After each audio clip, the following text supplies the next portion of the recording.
Welcome back to another episode of Harmonious at Lunch, the show that fuels your business success. I'm Brandon Gano, your host and guide through the world of harmonious business growth. Today, we're unlocking powerful strategies with industry experts to help your business thrive. If you're a business owner, entrepreneur, or executive, you are in the right place. Join me and our incredible guests today on the journey to clarity, growth, and success. It is time to revolutionize your approach to business. Let's dive in with another episode of Harmonious at Lunch. Welcome back into some more bite-sized business advice. And today's episode is not so bite-sized. We're talking about massive growth momentum in 45 days. That's crazy. That's a tall order, but I happen to know our guest and I know he can deliver on that promise. And I'm very excited to unpack this episode. So we're going to teach you how to grow your business in 45 days in less than 20 minutes. Wow, I love it. Steve Preda, welcome to the show. Thank you for being here. Brandon, awesome to be here. And yes, it's going to be a big bite. It's like an elephantine bite, right? That's right. We'll tear it apart together, right? Well, I'm excited for you to be here. I'm going to be a guest on your show, depending on when everything is released. If that's already out, we'll put it in the show notes down below. But otherwise, definitely go check out Steve's podcast as well. But let's start unpacking this massive growth momentum in 45 days. Let's just clear the air. We are probably not going to talk about another scammy guru marketing expert, are we? Can you give us a sense of where this massive growth is going to come from? Yes. So massive growth momentum is really it's the momentum. So what I don't think it's possible to get your double your revenues in 45 days. That would be a scammy thing. But I think what you can do, and every entrepreneur can do, is to organize themselves so that they are executing and creating the momentum that is going to deliver the growth for them in the subsequent 6 to 12 months. And what I have experienced is that when businesses execute this process, this 45-day process, and then they keep on executing, then they can grow their business, the value of their business by 50% in 12 months. And they can 5x their business in 5 years. Yeah, that's amazing. And those sound like those even sound like big numbers, and they sound like scammy numbers, but they're not, because of the key word that you said, which was execution. I think that's where a lot of people kind of get off track, is the shiny object syndrome, and they keep changing things and changing, and they want to chase these shiny objects. They don't actually continue to execute. So before we kind of dive in, I'm curious, where does this system come from? Because I'm sure you've seen a number of other things that have worked, have not worked, and I'm just curious the background of how you developed the system.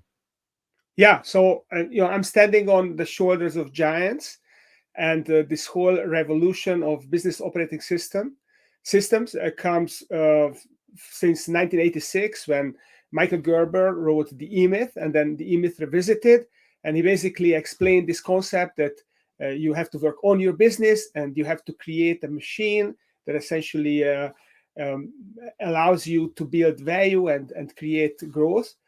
And then there were others, the Vern Harnish and Jack Stack and Gino Wickman and Patrick Lencioni, and they all added to this picture.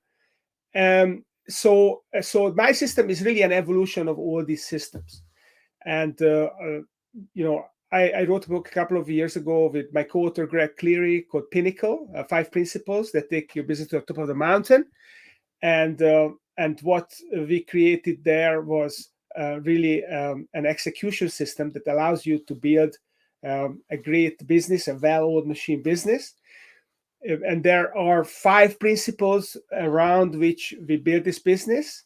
It's people, it's purpose, performance, playbooks, and profit. So if you got the right people in the right seat, and you've got the right vision for them, and then they are performing at a high level, and they create their playbook so that their business becomes scalable, and then they make sure that they optimize the profitability, then you're going to have a great business. And the first 45 days is the critical momentum generation phase, where you actually put all those building blocks in place that will allow you to execute, and then to allow you to manifest that process that the 5 principles allow you to do. I love it. That's awesome. So let's get into it then, because I think everybody wants massive momentum in 45 days. So where do you start with companies along this process? What is step one? So there are five business growth principles, and the first one is people. So you want to make sure that you got the right, as Jim Collins said, the right people in the right seats, and you have a process to coach these people, to mentor them, so that they are growing and they are focusing on the function that they are running as a mini CEO. I call it a mini CEO concept. So what you want is, you don't want just to give people tasks. You want them to define their area of responsibility and then put them in charge. Let's say you're finance, you own finance, or you are in charge of marketing, you own marketing, and you're the mini CEO of marketing, and you have to make this function as impactful as possible in the business. So that's the first place, is right people in the right seats and define their function and make them the mini CEO of that function, so that they can think strategically about what they need to do. I love that concept, and it's such a different way of thinking than just creating little task rabbits, right? That just go complete this and then come back and get your next little carrot, and I'll give you another task. I'm curious though, because when you make mini CEOs, I think the first thing that you said is you have to have the right people in the right seats. How do you make sure that you, whether you need to hire new people or you have the correct talent, how do you make sure you're not creating little egomaniacs that say, "Oh, I own finance. I'm going to own finance, and everyone works under me," like that kind of thing? How do you set up that structure? Yeah, no, it's a great question. It's a great question, and at different stages in the company, you need different expectations. You have different expectations for your mini CEOs. When I started my first company, which is an investment banking firm, if initially I would have to catch people by lasso, right? It was really hard to even get someone to work for my company, let alone to be able to have the pick of the crop of people. So I had to do whatever I had to do. I had to build from the ground up so that I became a more attractive employer and I could get better people. So at that time, being the mini CEO in my little small business, or 2 or 3 person business, was a much more limited set of functions and roles that person had to own. But when I later grew the company for 15 employees and 15 plus employees, then and we already were one of the market leaders. We were attractive, and I could get people who were much more autonomous and more creative and more had the better judgment. So it is obviously a function of where you are, but you can always optimize your organization at the stage where you are, with the people that you can afford to attract. And obviously, initially, as an entrepreneur, you will have to make a lot more decisions than over time. Or maybe over time, you will have to make the same number of decisions, but at a higher level, because you've got a bigger and more complex company. Yeah, and I mean, a happy side effect of that too is I've seen, because most companies don't do that. Most, especially small businesses, they don't they don't give people authority to make decisions, and they don't give people that autonomy. So you actually end up retaining talent for longer because they actually feel like they're a valued part of the organization. So that's a beautiful part of starting with that mentality for people. So I'm curious. I want to kind of hear phase two, but on the people and for the whole 45 days, do you have timelines that you say, like, okay, we're evaluating people days 1 through 5, or is it just kind of do it in this sequence as long as it takes? So initially, you want to well, first of all, you want to define your culture. So you want to discover your core values, and then you also want to define your organization. So in order to get to the next level, I like to look 6 months ahead.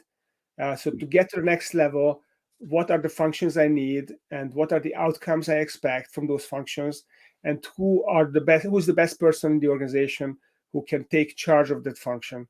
And sometimes the entrepreneur will have to keep 2 or 3 hats initially, right? Because they will not have the right people for all the functions, but at least empower as many functions as you can, and go from there. So that's what you can do initially.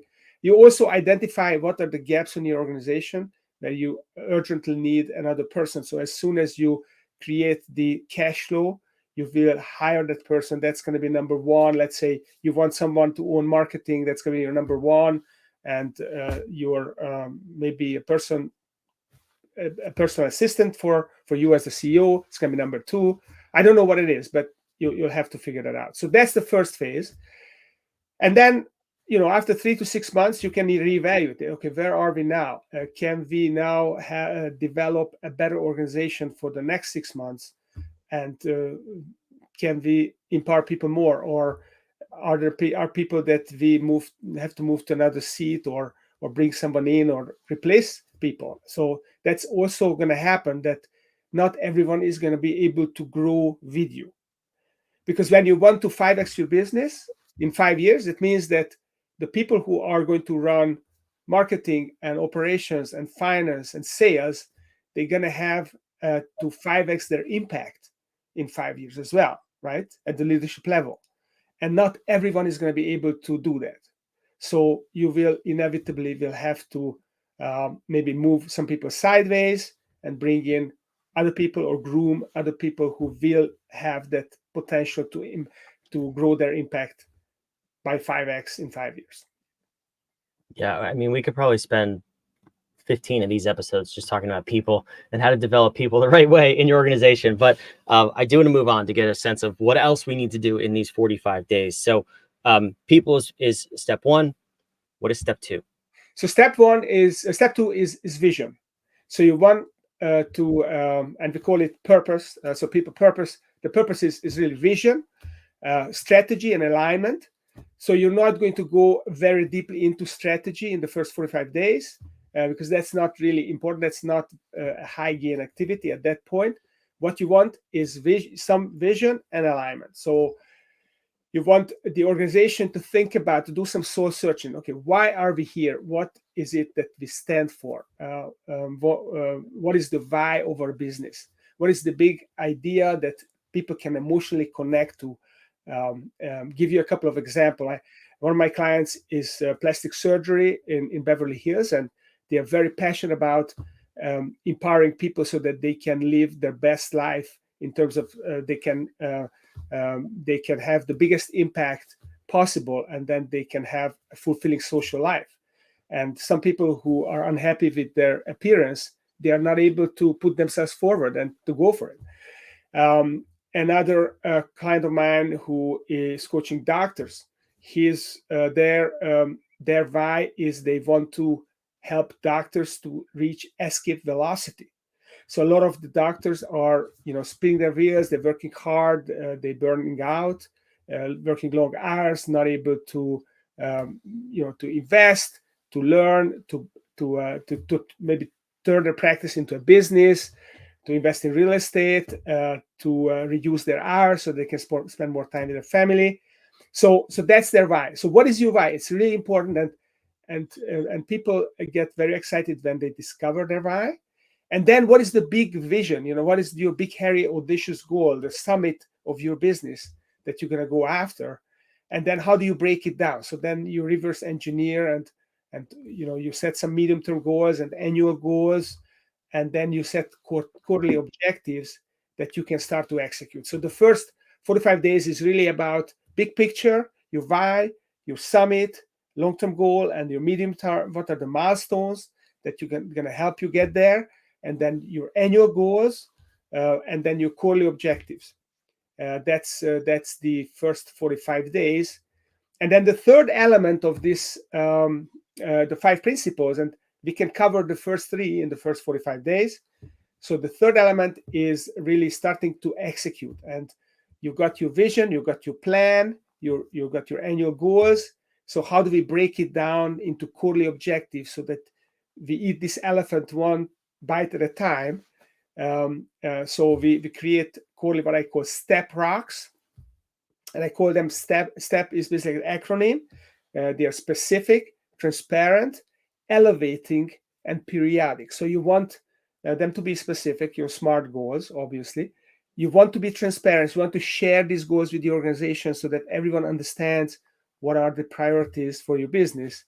And then you want to make them elevate. So every quarterly objective has to elevate your business, create more capacity for you to deliver. And you want to make them periodic. So you don't just want to have a quarterly objective, but You want to break it up to 4 to 8, I call them rock steps, which you can then check off every week. You accomplish a rock step, and you make sure that by the end of the quarter you execute. So that's the strategic planning you can do. And then the last element of this 45-day momentum is really meetings. And we teach you around 2 meetings that will help you communicate and prioritize much better. And if you get this down, you can do this in the first 45 days. Then you're going to have a plan. You've got your people organized. You're going to have your goals. You're executing. You've got your rock steps. And then you've got your meetings so that you communicate and you prioritize together as you solve problems.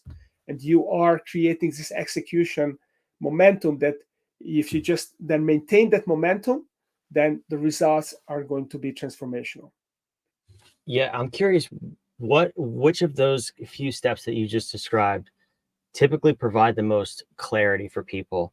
And the reason I'm asking that is because um, I find that most people lack even the vision of the future, and it's they get in some rut of just putting out fires and um, executing day to day, whatever the calendar says I do, kind of thing. I would think it would be vision, but I'm curious from your experience, where do people get the biggest lift out of those first initial 45 days? So people are not the same. So some people are very vision oriented, and they are emotional, and they are looking for an emotional way to connect to the business, and they will love the vision, and that's gonna really empower them. Other people, they are very detail and execution oriented, and they are not as receptive to vision and to the emotional appeal. They're gonna be they want to avoid the overwhelm, so they want to have clarity of execution, and they're gonna be really excited by defining who is doing what in the organization and giving them clear outcomes that they have to strive for, and they're gonna be excited about that. And other people are very goal oriented, and they want to know that they are getting things done, and they know what are the steps they're going to get goals done, and they're going to be very excited about having a tangible framework for that so that they can move forward in their area. So it's going to be a mix, and everyone is going to benefit from all 3 of these areas. And the communication, maybe that is the one thing that connects everyone. So nearly all organizations under communicate with each other, even if they have meetings. If the meetings are not organized well, they are not a good vehicle for communication. So just to get the team together to connect daily for 5-10 minutes for daily stand-up meeting, and weekly to make sure that they are progressing those rocks and they are hitting their numbers, and then they identify and discuss issues is a very powerful discipline. Yeah, that makes sense. That's why there's coffee mugs that say this meeting could have been an email, right? Because most people are not effectively running their meetings or communicating with their teams. Steve, I love this conversation. This has been fantastic. And we haven't even scratched the surface, I'm sure, with everything you have in your book and your model. Where can the listener learn more about what you have to offer and everything we're talking about here? Yeah, so my website or our website is stevepreda.com. So Preda spelled Preda. So it's not the fashion brand, it's Preda. So stevepreda.com, and you go there, and you can download my latest book, and you can download summary of other books, and then we have other tools. So the Summit OS system, so we have about a dozen tools that you can download, and you can use the worksheets in your own business, and you can experiment with it.